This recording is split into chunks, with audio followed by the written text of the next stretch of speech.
This is the Action Movie Guys podcast, bringing you action movie reviews from across the decades, plus box office numbers and insight like never before. And now, your hosts of the Action Movie Guys podcast, Alex and Nate. Welcome everyone to a brand new episode of the Action Movie Guys podcast. We are continuing the Sean Connery Bond watch through. Now we're up to the third film of his playing Bond, and we're up to Goldfinger from 1965. I'm your host, Alex Figueroa, and my co-host is Nate from Netflix Reviews. All right, Nate. Now, this is the one I could think, if I ask you, have you heard anything about Goldfinger? I think you might have. This is like the most famous one that everyone thinks about. So what did you hear about Goldfinger? Nothing. Well, I knew that one part of the song that I've been singing for the last, 2 weeks. 2 months. Since we announced we were doing this series, I sing it every day. So I know that part of that song. I know the image of the painted lady, the golden, that she's all gold. And that's it. Other than that, all I know is Goldmember from Austin Powers. And I know he's sort of like based off of, Goldfinger. So, but it's a very common name of a Bond movie. Goldfinger. So that's all I know. So I kind of like that. I went in pretty much blind content-wise on the movie, except for the lady. Yeah, I mean, look, Goldfinger to me, it's one of the staple, there's always that one line in Goldfinger, which we'll talk about during our review breakdown, but there's certain catchy lines in this movie, whether it's Pussy Galore, whether it's Odd Job, we get to finally see Odd Job. And this is the first time ever they debut the Aston Martin DB5, the silver car that they brought back when Pierce Brosnan played him in GoldenEye. That was the believe the next time they put out that car. So after Sean Connery, the next time you see that car is with Pierce Brosnan in GoldenEye when he's driving in the mountain time, in the beginning, when he's racing the Ferrari. With the stupid music. So, with pow wow. The porno music. What is going on here? Yeah, so it's actually pretty cool. So this is the first time we get to hear an actual singer singing, Shirley Bassey, I believe that's her name, that sings Goldfinger. So anyway, we'll get into that stuff, but let's first get to the critics and the audience and see what they thought about Goldfinger. Let me tell you something. Tremendous. Yeah.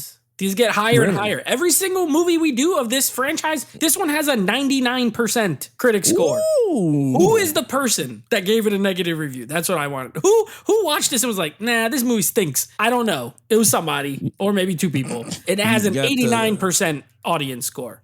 I understand audiences, they could be a little fickle, but still 99 and 89, really just 3 in a row, knocking it out the park, over 90, like 95% for all of them. You know what's crazy? We were talking about it, right? Daniel Craig had the advantage due to the technology advances and the better screenwriters. But now looking at these 3 Sean Connery movies, I think they had some pretty good writers in the 60s. yeah, and good direction for 60s films as well. I kind of agree. But look, critics is at a 99 plus whatever. You know what? It's like Derek Jeter. They didn't allow this dude to go in at 100. Someone did not vote for him. And Ken Griffey. Did that? That's Susio. I need to find it. I need to find the one bad review. We got to find the 2 dudes that put 99 on Ken Griffey and Derek Jeter, because those two needed to be at 100. Exactly. But anyway, that's baseball talk, which is funny. But yes, all right. So with that said, let's talk about the now main opening song, Goldfinger, Shirley Bassey. All right, Nate, take it away. Goldfinger. All right, that's the last time I'm going to do it. That was the last one. Now that we're done with it, I'm retiring it. So 5 out of 5. Opening credits. 5 out of 5.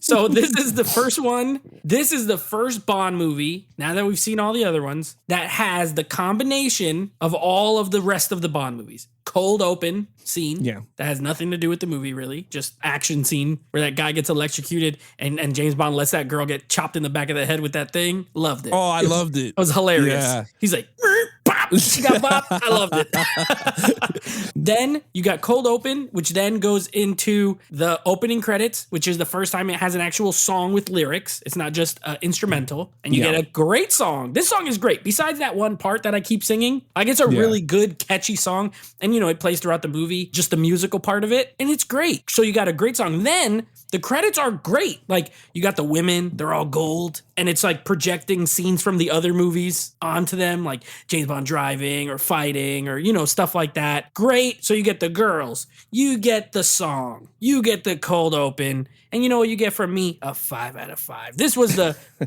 forerunner for the rest of what was going to happen through this franchise, and I didn't think there was anything bad about it. Yeah, look, I agree. I mean, and funny is they projecting the movie. That's the movie, Goldfinger. Yeah. Well, there was clips from the other movies too that wasn't. Yeah, some movie. On Bond stuff, but with Goldfinger, you see him throughout the silhouettes. But you're right, it had everything. When she started to sing, I was like, oh man, now you're in like you said, now you're in the Bond world. Once the music kicked in, and what I loved about it, right? You had the Goldfinger part, but this dude Jerry Barry or Barry, whatever his name is, the one that composed it, there, John Barry, that composed it. Jerry Barry, Jerry Barry, baby. He's like a frozen yogurt. Jerry Barry, frozen yogurt. Oh yeah, this is a Ben and Jerry's Jerry Barry.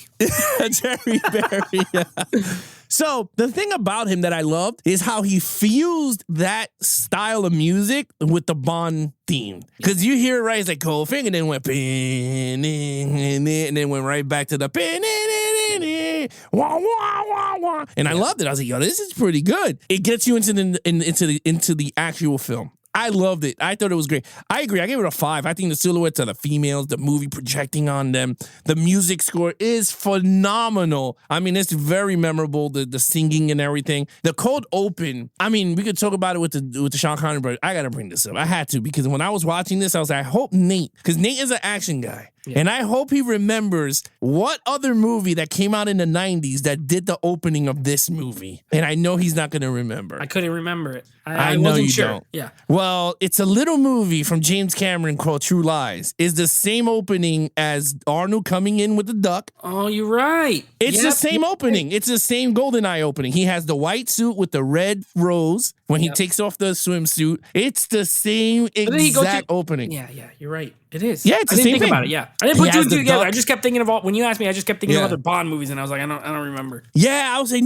I hope he remembers the cold open. They both had the same cold open, which is actually, I think he gave it a nod to Goldfinger. He had to give a gold. That was James. That was James Cameron's James Bond movie, True Lies. Yeah, and I think he literally not stole it, but he paid homage with that, with the skiing and him shooting and running. Like that is all totally James Bond. But I loved it. I thought it was good. Anyway, 5 out of 5 with that. All right, let's get right into the main character, Sean Connery, again for the third time. Oh, we're going to keep it going. We're going to keep it going. Give it a 5. He's great again. Listen, I didn't know what to expect going into this. I was like, oh, shoot. Craig was awesome. Brosnan was mostly awesome. Dalton was half and half. One really good, one okay. Roger Moore, didn't love him. So now I'm like, okay, going back, I'm like, oh, shoot. Well, if Roger Moore wasn't that good and he did it a bunch of times, I didn't know what I was going to get. And I should have known Connery was going to be good because he's a great actor. But you know what? I give him a 5 still. I think he is great in this movie. The only difference between this movie and the first two is he is way more with the ladies in this movie. Like, in the first 15 minutes, there's 3 different women that he's like, he got the girl that he let get slapped in the head. He got the girl who's giving him a massage in Miami. Then he's hooking up with the binoculars girl. Then it's like... That's Jill. Yeah, Jill. Yeah, Jill. Yeah. And then he meets her sister. He don't hook up with her, but he meets her. He's like, I know your sister. And then, of course, pussy galore by the end of it. I mean, and then he smacks her on the butt. Everything. This movie, he is really, really like this is like Austin Powers. He's like crazy with the ladies. However, besides that, he's still got all the other things you like. He's great in the action scenes. You know what scene? There's a small line of dialogue that I really liked that shows, it adds a little character to him. And it's early on when he's talking to M, and M is telling him like, oh, you got to do this mission, you got to do it right or whatever, something along those lines. And James Bond like apologizes for the way he handled the certain mission. He's like, okay. He basically is like, I screwed up, but I still want to be on the mission. I don't want to be replaced by 008 or whatever.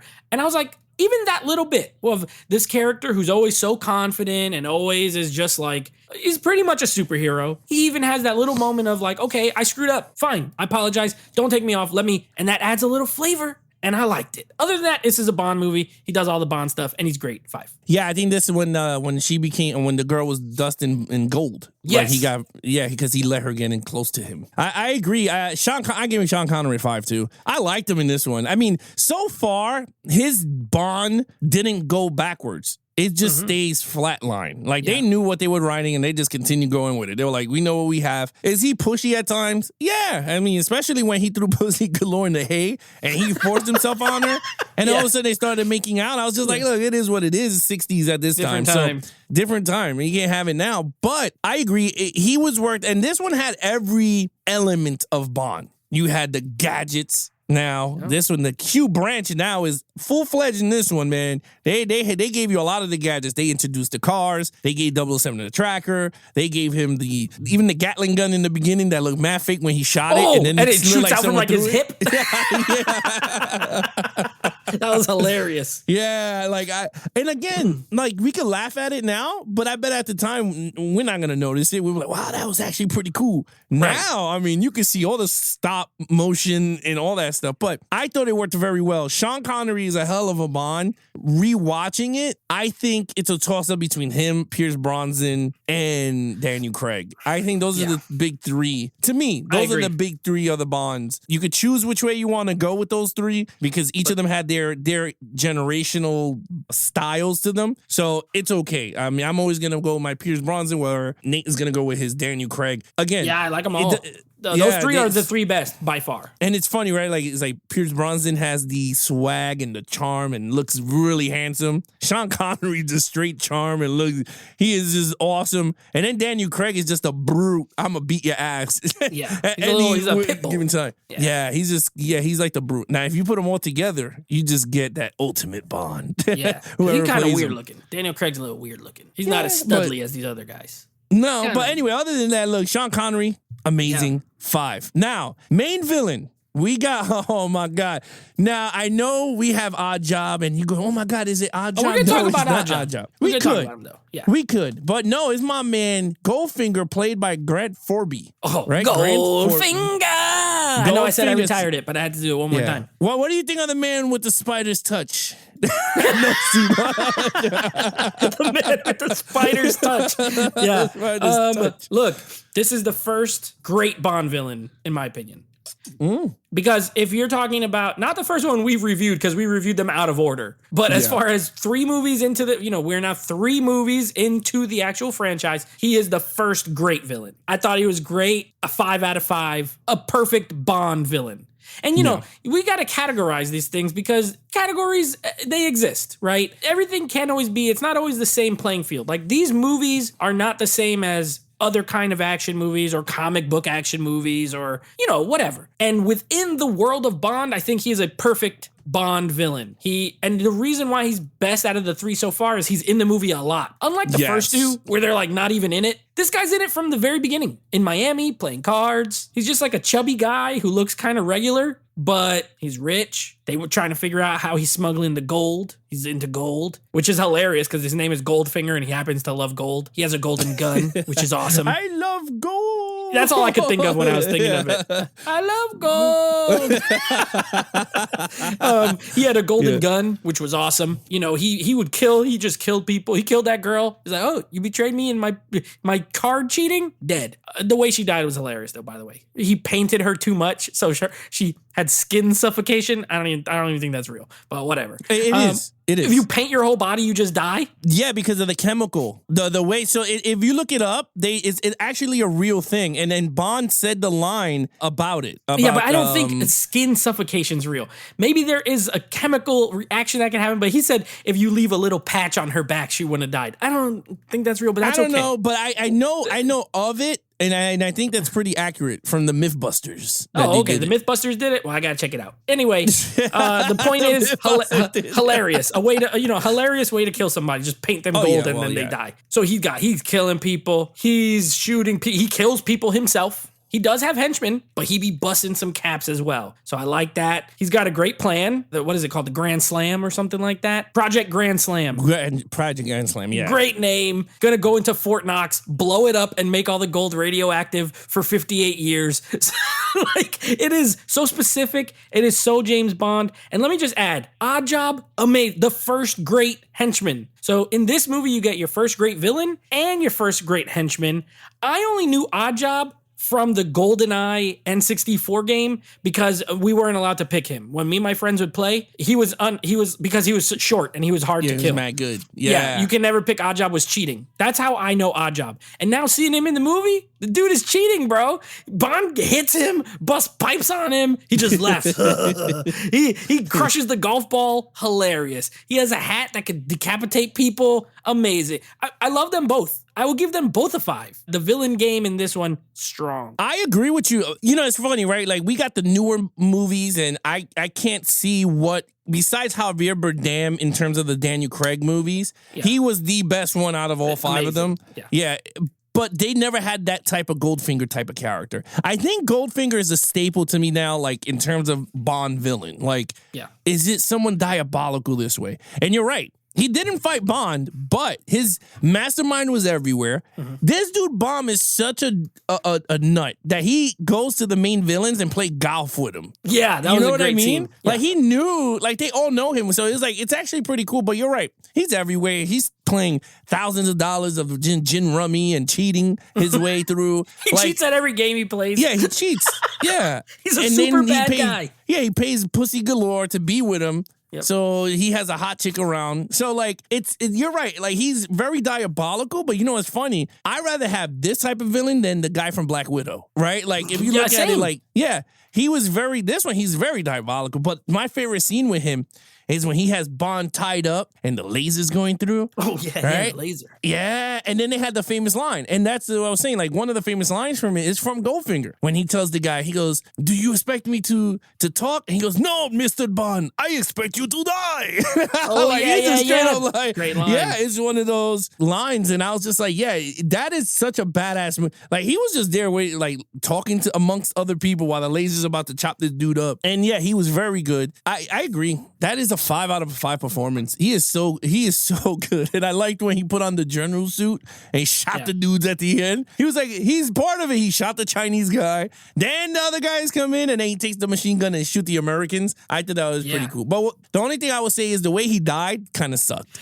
Well, it was hilarious, though. Well, part of it was so funny. He did get sucked out the window. So that's what I was going to say. I forgot to mention. He almost got away. If he would have got away, I would have been happy. Because at the end, they're like, we didn't catch him, but he won't get far. I wish that he didn't die, so that way he could have been like in the next one. Because again, I've never seen it. But this dude gets sucked out of an airplane window, and it's one of the funniest things. It looked like at the end of Nightmare on Elm Street when he pulls the mom in the door, and she looks like she's made out of a balloon. It's like, it's sucked out the window. Also, I don't know if you would agree, but of all the characters, even like the new Bond films, I feel like this is a villain I would like to see done modern. Because they did Blofeld, you know, in the Daniel Craig movies, right? And they didn't do any of the henchmen. They didn't do Jaws again or even Oddjob. Batista should have been Oddjob when he was in Spectre. That would have been cool. But I don't know about you. I would like to see Goldfinger in another movie, just not called Goldfinger. I would like it. My only problem is the way they treated Blofeld in the modern version. I was like, please don't bring back any classic characters because like I felt like for some reason like they have the urge to when they bring an old character to modern take, they need to change something. Like why? Like he was so good in the original, you don't need to change him. Just make him more diabolical. Like that's what I want. But yeah, I agree with you. If the new Bond movie starts off with a better Goldfinger character, you're gonna sell everybody. I mean, depending on who it is. All I'm saying is his plans have to do with finances, and that's a very modern thing that you could still do. How about if it's played by your boy, the guy who plays Kingpin as Goldfinger? Oh, Vincent D'Onofrio? Yeah, that would be kind of awesome. That would be pretty. Sign me up. Sign me up. I'm in. I'd be in on that. I liked it. I thought he was great. And then Pussy Galore could be Margot Robbie. I'll buy 2 tickets. I'll buy 2 tickets back to back. Well, technically, you can't use Pussy Galore now because of the whole. No, they'll do like Austin Powers and call her a lot of vagina.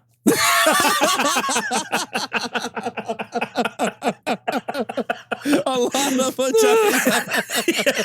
That was the Austin Powers version from the lady from Third Rock from the Sun. A lot of vagina. Yeah. A lot of vagina. So, that was Ivana Hump-a-Lot. A lot of vagina was the other girl. Hump-a-Lot, yeah, that would be pretty funny. But oh man, Goldfinger. Yeah, I gave him a 5. You gave him a 5. All right, action scenes. This is not a 5 for me still. I don't think To me, I don't think these old bombs are capable of a Nate 5. I really don't, because they're good. This one I would put on par with the last movie. I thought the action was good. Again, these are not as action focused as some of the newer Bond movies. They are more story driven, dialogue driven, with spurts of action. That being said, this one has good action in it. You know, that plane scene at the end was funny. The only thing is, like, because this movie, there's a lot of like wide shots of like planes and stuff, and it looks like it's just like a little toy plane in front of a blue screen. So things like that, those are the reasons I can't give it a 5. But there you get a lot of shooting in this. I love that fight in the beginning. So the fight in the beginning, he blows up this drug factory. That was great. He puts all the explosives on the things. That would look so weird though. The stuff he puts on it. Yeah, he puts the white caca cream all over the all over the canisters. Blows them up. Yeah, it just looks like a tube of white turd. And then he blows them up, right? Okay, great start. He goes to the room. He sees the reflection in the lady's eyeball. He lets the lady get chopped. And then he fights this guy. And this fight is so funny because they're fighting. And at one point, James Bond just grabs the dude's calf. And he's like holding his leg. I'm like, what is he trying to do there? Yes, he was trying to do like a leg whip or something. What was the technique? Yeah. It ended up doing nothing, but it made me laugh. Throws him in the bathtub, electrocutes the guy. I was like, okay, this is a pretty good start. And then he just leaves the chick on the floor like, peace out. And he says, so shocking. Yeah, so shocking. What a line. What a line. There's a lot of humor in this movie too, by the way. So, and then after that, you get your standard stuff. You get Odd Job karate chops the crap out of it. His hand comes on screen like this. And I'm like, oh, he's about to chop this dude to hell. And sure enough, boom, right in the back of the neck. James Bond knocked out. Love the karate chops. But again, if you're listening to me, I'm laughing a lot talking about the action. And that's why it's not a 5. That's why it's not a 5. It's karate chops, weird wrestling, some shooting, and then you get some chases, like car chase, plane chase, whatever. You know what I mean? Like standard stuff, but well done. I gave it a 4. I think it's equal to the last movie. Yeah, I agree. I would. It's not a perfect a 4. Yeah, I think it is great. I mean, there is some funny scenes when he fights. Yeah, when he fights Odd Job, and there's some weird parts of that too, which I was just like, this is not a good fight scene. Especially when he grabs Odd Job's arm and he looked like he was trying to break it, like on a corner of the wall. Yeah. And you see Odd Job just laughing, like, dude, you can't hurt me. Like just like, so you had that. You're right. The fight scene in the beginning is one of the most funniest fights I think so far that I've seen in a Bond movie. It was great. But again, Sean Connery's not a brawler. Like, even if you look at even the first 2 films when he fights, it looks horrible. Even Roger Moore looked horrible. And he's later on. So, like, the fighting doesn't even get better till Daniel Craig, to be honest, because Pierce Brosnan had no fights in it. No. So if you really look at it, it took him a great 40 years for Bond to become a brawler. So, but I'm okay with it. Like, I liked it. You had some good scenes. You had the car scene. Oh, the scene in the woods with the DB5, and he puts the slick oil, the gas. Oh, yeah. The little machine gun. I thought it was cool. Yeah, the machine gun, yeah. And what's cool is the guy who got ejected out the seat had me laughing so hard. And so funny. Again, it's a modern. And then the roof was back on after he got ejected. Did you notice? Yeah. Like, the roof came off, and then later they showed it again. It's back on. Yeah. So it's just one of those things that it depends on which way you want to go. I liked it. I thought it was good, and it's for its time. I think it was great. I think they had a great amount of action, even when it was the army versus whatever at the end. Yeah. I mean, it was just so far fetched. Like everyone was shooting at each other with fake blanks because it was just like shooting all over the place. Yeah, you get lost in it. But I thought I had a fun time with it, so I gave it a great. All right, storyline. Okay, I actually think this is a great storyline. Yeah, because it was amazing storyline. Huh? Dude, no, I was like, this one, I think you kind of figured it out in 2 minutes what the movie was about. Yeah, thank God. This is the first one that is not confusing at all. Yeah. Like, it's very straightforward. I think that helps. Why are you confusing me, Dr. No? Why are you making this where I don't know what's going on? You know what I'm saying? Robert Shaw. Yeah, come on, man. Robert Shaw with just silent guy. I did like him, though. But, this one, straightforward. This dude he smuggles gold. He's working with the mafia. He's a criminal. He's an international criminal. That's what he is. That's easy. You just tell me that. And I think it helps that he's in it a lot so that you can get the plot better when these guys are off screen and it's just two other people talking about the guy and you never get to see him, it makes it harder to follow. Whereas this guy, you see him doing stuff and he's explaining what he's doing. He's explaining his plan. I'm for it. Give me that in this kind of movie. Give me that all day. And it was a good, like I said, a great plot. I liked it. They go to a lot of places. They go to Miami. They go to Tennessee. And everybody you never saw, I thought you see James Bond in Tennessee. Well, you can see it in this movie. They go to Fort Knox. You know, like, I loved it. I thought it was great. I thought it moved quick. The pacing was good. The other two, you remember we talked about, there are parts that are like, they're kind of slow. They're kind of boring because you don't know what's going on and it's just people talking. This time, the whole time I was engaged. I knew I was like into it the whole time. I gave it a 5. I think this is the best storyline of the Connery ones that I've watched so far. Yeah, I told you this. I told you before the movie, so I was like, I think you're gonna like this one the best. Out of the 3 that we did, I think this one's gonna go up your alley. Because I felt like this one had an easier plot to remember. The whole thing was Goldfinger. Like, they introduced the Goldfinger character and it was over. You already knew what they were talking about. And the minute they talked about we're gonna hijack Fort Knox, you were like, okay, that is it. That's all you need to know. It's not about a decryption box for the Russians and all this crap. So I agree. I gave it a 5. I think it's a fantastic plot line. It is fun. It was good. You're engaged. 007 is playing golf with the mastermind. It is one of the funniest things. It's like they could kill this guy right now, but they just decide. And he pays him when he loses. Yeah. Like, that is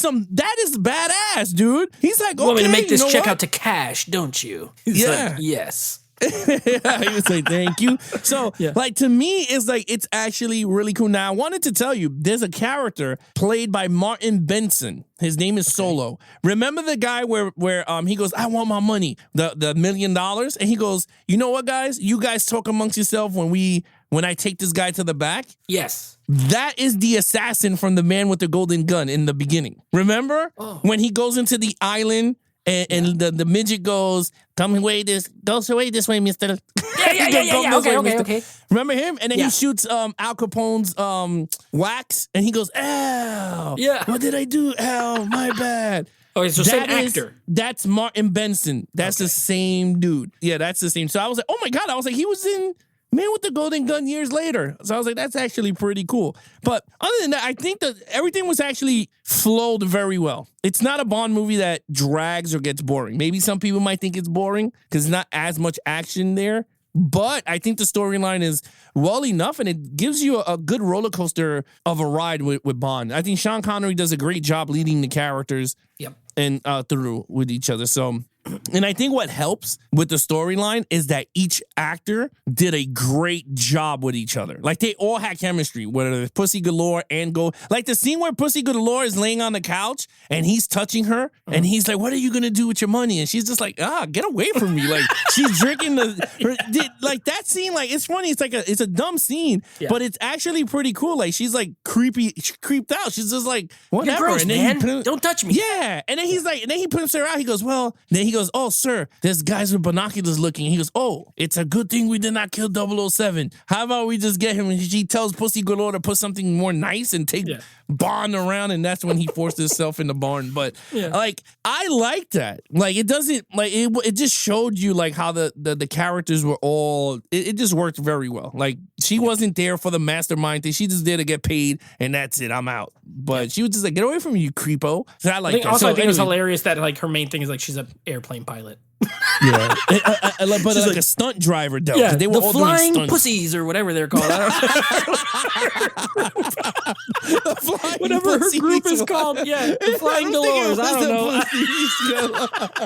Something like that. They're like the Blue Angels, but women. Yeah, it's all women. He said the flying pussies. Oh my something God. Like that. I don't remember. It was great. Idiot. Yeah, 5 across the board overall. Guess what we're getting here, baby? The first one. I'm gonna give this one a 5. I think. Oof. I can give this a 5 without the action being a 5 because it's a great film. It's a great film. It has if you break down all the elements individually, you have a great lead, you got a great Bond, a great villain, a great henchman, lots of cool Bond girls, okay? Because, he seduces the first one, okay, she dies. But then her sister, she's trying to assassinate Goldfinger. It doesn't play huge into the plot, but it's cool. She got the gun. She's a horrible shot because she's trying to, she almost shoots Bond. And then she's like, I was trying to shoot Goldfinger. It was like, you weren't even close, lady. But still, it adds a little spice, you know what I mean? And then Pussy Galore was cool. I liked her attitude, man. She was just like, look, I want to make my money and I want to get out of here. I don't care.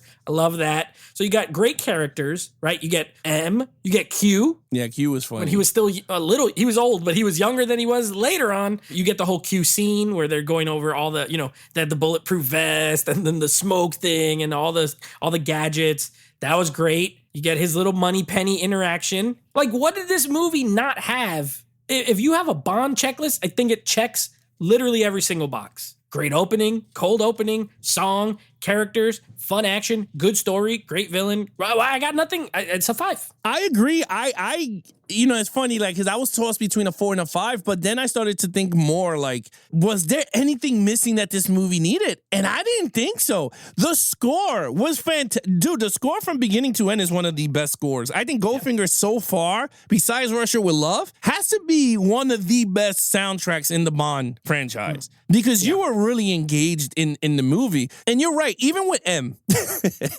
which I thought was funny, when M was talking to him, right? And then he goes and starts flirting with Moneypenny. And he goes, oh, 007, I think it's time to go. Like, he interrupts them all the time. Yeah. So I think that was actually pretty cool. And oh, no, what did he say? He goes, oh, Moneypenny, he has a date with me tonight. Yeah. And then she's like, so I still have a chance or whatever. And then she throws the hat on the thing and you could see in his face like, dang it. He's like, he tries so hard to do it and she just does it like it's no big deal. Yeah, I think the relationship, this one thing I got to say, Moneypenny and Bond, like throughout the years, he never gets with her. Yeah. It's just a flirting thing. And I think it's actually pretty cool because they don't get it together. It's just that they have this love for each other because you could tell he loves her. Yeah. They have this not hate, but this love connection, but it's like they can't because of work. Like, there's something that's in the middle, whether it's M or it's just work. It's like, he doesn't want to date someone in the job. And I think that is awesome. I think that's what makes it fun. And even they hinted a little bit with that with Moneypenny and the Daniel Craig. Like, when you see them having that big flirtatious thing, but it doesn't get too far-fetched. And I liked it. I thought that's pretty cool. But Q is my dude. I always like Q and Bond. When he's like, next time, can you bring it in one piece? He goes, I try. And the car still gets destroyed. Yeah. So it's like, and he goes, you always touch something, 007. When he grabs on the table, he grabs the grenade. Yeah. He gives it and puts it back down. So, like, I always like those interactions. Yeah, Goldfinger, excellent villain. Pussy Galore was great. Even Jill, I thought, all the Bond females so far fit the film. He's like, I don't feel like it was forced or not thrown in there for the hell of it. I think they all worked very well for each of the times we've seen the movie. So other than that, I gave it a 5 also, which is kind of rare because I don't typically go all crazy with the overall, but this one deserves a 5 all around. So with that said, total points. Odd Job Forever, by the way. Great. The best henchman so far. Like, he's just hilarious. He can't talk. Him and Robert Shaw. Yeah, he's Korean, so he just goes like, He just makes noises. But just watching him crush the golf ball is worth watching the whole movie for. Bond's like, here's the ball. He just goes like, he's so mad. He crushes the golf ball. It just makes me laugh. Overall, a 24 out of a 25. I love this movie. I thought it was great. You know what's weird? 2 of the first 3 Bond movies were named after the villain. Like, the first one's called Dr. No, and he's the bad guy. And this one's called Goldfinger, and he's the bad guy. Only the second one wasn't, but yeah, I think, it's a great film. I was surprised. I thought I might like it, but I'm surprised I liked it as much as I did. Yeah, I got the same score, 24, also across the board. I love this movie. It's funny, I don't remember much. Thunderball, Diamonds Are Forever, and I think there's one more. From Russia with Love. No, we saw From Russia with Love. We already saw that one. Thunderball. You Only Live Twice? This has to be one of my favorite ones, though. I think this one is pretty good. I think this is the peak because now he starts to get older, because this is 65, so you're looking at maybe 67, 68 is the next one. Uh-huh. So you start to see them get older, which I believe is Thunderball is the next one, if I'm correct. And I don't know. I'm looking forward to the older ones now that we're watching them, because I don't watch the Sean Connery era as much. Mm-hmm. But I'm liking it. I think this is perfect. I think anyone will love this. You got the soundtrack, you got the villains, you got the girls, you got the cars, you got the gadgets, you got everyone that you want. Money, Penny, M, you got Q. You got them all here. And I loved it. I think it's pretty good. So 24 across the board. Nate, what is coming up next? All right. So next episode, we'll be continuing with our spy month. So we will not be doing a James Bond, but Maxwell Smart. We're going to be doing a little Get Smart, an action comedy, which we haven't done a ton of here. We did the Rush Hour movies and, there's some comedy in Lethal Weapon, but I would call that more of an action movie with comedy. This is like an action comedy, pretty much. So we're going to be doing some Get Smart. And then, of course, next week, you were correct. The next Sean Connery film will be Thunderball. So we will be doing a little Thunderball again. Will be a first-time watch for me. I'm in with Sean Connery. So far, I haven't hated any of them. And I really like this one. So we'll see how this goes. Well, you're going to like Thunderball because I believe that one is in Jamaica. It's more water. Let's go. Like in more beach type storyline. Okay. From what I remember. So that one you might like a lot. It's more beachy. Tropical Bond. Yeah, Tropical Bond this time. Yeah. I always like the Tropical Bonds. Same. Those are pretty cool. Yeah. You guys little shorts. He's always at some kind of beach. It's great. I love it. Yeah. And then I believe You Only Live Twice. I think that's the one that he plays a Japanese guy. Oh, yeah. Yeah, you can't wait for that. Yeah, and then Diamonds Are Forever has to be his last one. So that one's got the best song. That opening song is great. It is. Yeah. But other than that, guys, you guys want to follow us in our social media accounts, please follow Nate over on Instagram at Netflix Reviews.